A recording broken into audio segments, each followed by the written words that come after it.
Ya eyyühellezine amenu, ay müminler, kutibe aleykumus siyam, size oruç vacib oldu. Kema kutibe alellezine min qablikum, necə ki sizdən qabaqçılara da oruc vacib idi. Nə üçün? Ləalləkum təttəqun, ta inki siz təqvaya çatasınız. Oruc odur ki sizi təqvaya çatdıran. Əgər indi birdən oruc məni təqvaya çatdırmır, nə nəticə aldım? Oruçluqdan qabaq belə insan idim. Oruçluq qutarıb yenə həmin adamdır bu. Heyf o başlanlardan, heyf o firnilərdən, heyf o yeməklərdən. Belə çıxır da. Buyurur, ləalləkum təttəqun. Təqvaya çatasınız. Təqva nədir? Təqva ona deyirlər ki, o insanı saxlayır. Bir amildir insanda. Necə tormuz maşını saxlayır, maşının saxlamağına səbəb gedir də maşın. İstəyirsən saxlayasan, onu da rolundan olmaz ki, ona tormuz lazımdır. Buyurur, təqva bir amildir ki, insanın içərisində yaranır, o insanı saxlayır. Nədən saxlayır? Bəzi adam deyir ki, insanı cəhənnəmin otundan saxlayır. Bəzi adam deyir, yox, insanı haramdan saxlayır. Bunun da elə nəticəsi o olacaq. Həzrəti Əli əleyhissalam buyurur, təqva çəkinmək deməkdir. Yəni, insanı haramlardan saxlayır. İmam-ı Sadiq əleyhissalamdan soruşurlar, təqvanın təfsiri nədir, mənası nədir? Buyurur, o yerdə ki Allah istəyib sən orada olasan, orada səni itirməyən. O yerdə ki istəyiblər sən olmayasan, orada səni görməyənlər. Bəzi yerdə deyiblər, görünmə. Qədimkilər məsəl deyiblər, çağırılmayan yerdə görünmə, çağırılan yerə ərinmə. Bunu qədimkilər deyir. Bax, bu hədis onun kimin bir sözdür.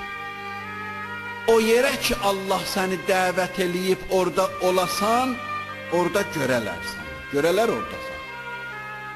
O yerdə ki deyiblər olmayasan, orada olmayasan. Ay görməyələr gəlib sən ora. Buyurur, bax, ona deyərlər təqva. Bir arif, ustad, alim öz şagirdinə nəsihət eləyəndə dedi, dünyanın və axirətin xeyri bir dənə kəlmənin altında cəm olur. Dünyanın və axirətin xeyrin hamısını gətiriblər, bir kəlmənin altında toplayıblar, hazırlayıblar, qoyublar ona. O nədir? Buyurur, vəhiyyə ət-təqva. O kəlmə bir kəlmədir. Onun içərisində hər şey onun içərisindədir. Öz əsərində qoyur. Hara getdin, əsərin görəcəksən onu. Əgər insanda təqva olsa, hər işi düzdür. İçəridə polis içəridədir. Görürsünüz, dünya da görür, damla güdməklə nəticə almadılar da. Duvar dalından güdməklə nəticə alınmadı. 1000 ildə bunu hamı gördü də. Buyurur, polis insanın içərisindədir.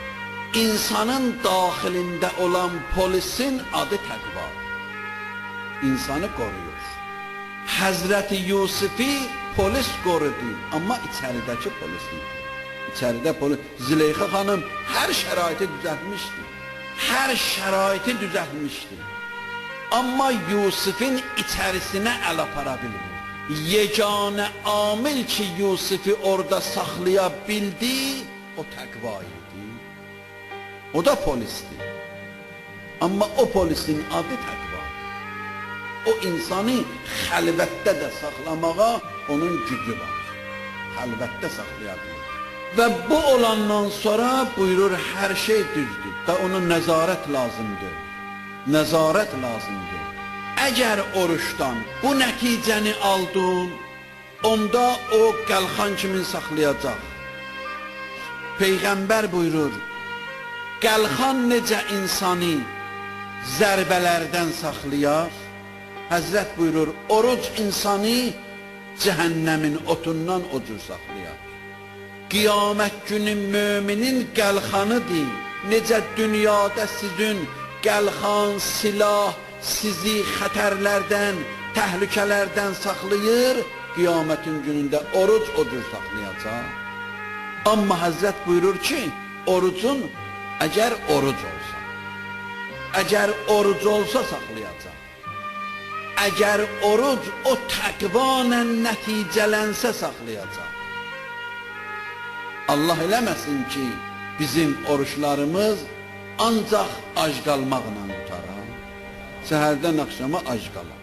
Buyurur, oruc odur ki, onun tamam, bütün üzvləri, başdan ayağa qədər hamısı oruç tutur.